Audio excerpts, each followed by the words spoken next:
Hi friends, జీవితంలోని ప్రతి మలుపులోనూ మహాభారతం అందరికీ స్ఫూర్తిదాయకంగా ఆదర్శంగా ఉంటుంది. ఈ మహాభారత ఇతిహాసంలో ఉపదేశించిన పరిస్థితులు, సంఘటనలు ప్రతి ఒక్కరి జీవితంలో ఏదో ఒక రోజున ఏదో ఒక రూపాన తారసపడుతూనే ఉంటాయి. ప్రజల మనస్థితి, ఒకరిని అర్థం చేసుకునే విధానం, ఎదుటి వ్యక్తిని అంచనా వేయడం, నిర్ణయాలు తీసుకోవడం వంటి అనేక విషయాలలో మహాభారతం ఎందరికో ఆదర్శప్రాయం. ప్రస్తుతం ప్రచారంలో ఉన్న మహాభారతంలో సుమారుగా 1,00,000 శ్లోకాలను కలిగి ఉండి అతి పెద్ద ఇతిహాసంగా చెప్పబడుతుంది.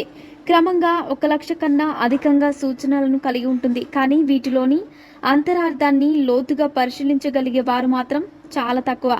అలా ఒక శ్లోకం గురించి వివరాల్లోకి వెళ్ళినట్లయితే మీ రహస్యాలను ఎవరితో చెప్పకూడదు అన్న ప్రశ్నకు సమాధానం లభిస్తుంది. అదేంటో ఇప్పుడు మనం చూద్దాం.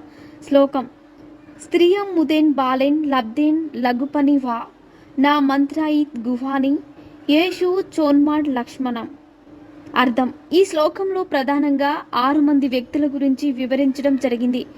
ఈ 6 మంది వ్యక్తులతో మన రహస్యాలను పంచుకోరాదు అని ప్రధానంగా చెప్పబడుతుంది. వారు వరుసగా స్త్రీ, పిల్లవాడు, మూర్ఖుడు, పిచ్చి లేదా వెర్రి ఉన్న వ్యక్తి, అత్యాశపరుడు మరియు దుష్టుడు. ఈ 6 మందికి సంబంధించిన వివరణ కింద ఇవ్వబడింది. మహాభారతం ప్రకారం ఈ కింద చెప్పబడిన వ్యక్తులకు మీ రహస్యాలను ఎట్టి పరిస్థితుల్లోనూ చెప్పకండి. మూర్ఖుడు లేదా పిచ్చివాడు: సమయం, ప్రదేశం, సందర్భం అనే కనీస భావన లేకుండా ప్రవర్తించే వ్యక్తులను మూర్ఖులుగా గుర్తించడం జరుగుతుంది. ఇటువంటి వ్యక్తులతో వ్యవహరించడం పూర్తిగా అసురక్షితమనే చెప్పాలి. వీరి విపరీత ధోరణుల కారణంగా అనాలోచితంగా రహస్యాలను నలుగురికి చెప్పేసే ప్రమాదం ఉంది. ఇటువంటి చర్యలు ప్రాణాల మీదకు కూడా తీసుకొని రాగలవు.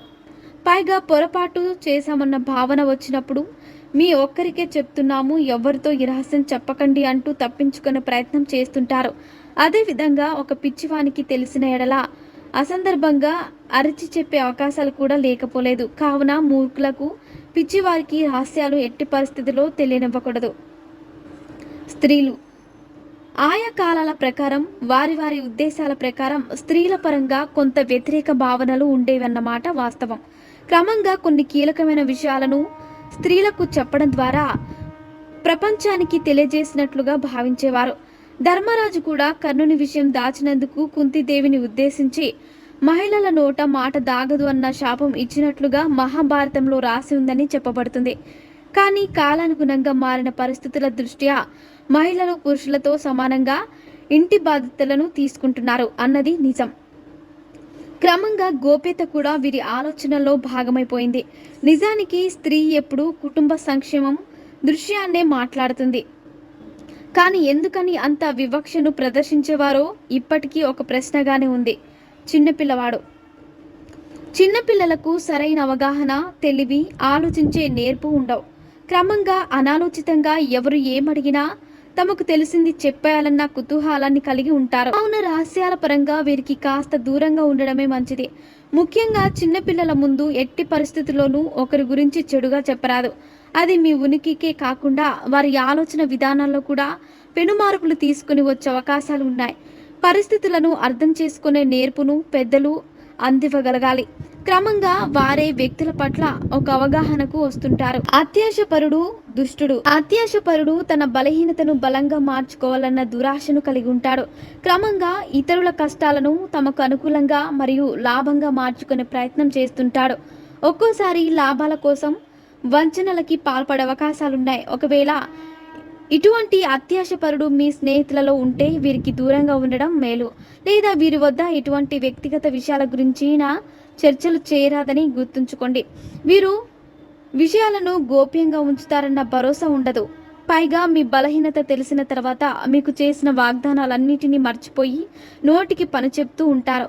మీకు ఉండే కష్టాలు చాలా ఉన్నట్లు సరికొత్త కష్టం జోడవుతుంది వీరి రూపంలో. ఇక దుష్టుడు తమ స్వార్థపూరిత ఉద్దేశాలకు ఎప్పుడైనా మిమ్మలను ఉపయోగించుకునే ప్రయత్నం చేయవచ్చు.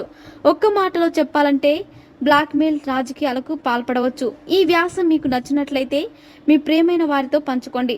ఇటువంటి అనేక ఆసక్తికర ఆధ్యాత్మిక, జ్యోతిష్య, సౌందర్య, ఆరోగ్య, జీవనశైలి, ఆహార, లైంగిక, వ్యాయామ, మాతృత్వ, శిశు సంపద, హస్త సాముద్రిక తదితర సంబంధిత విషయాల కోసం మా ఛానల్ని సబ్స్క్రైబ్ చేసుకోండి.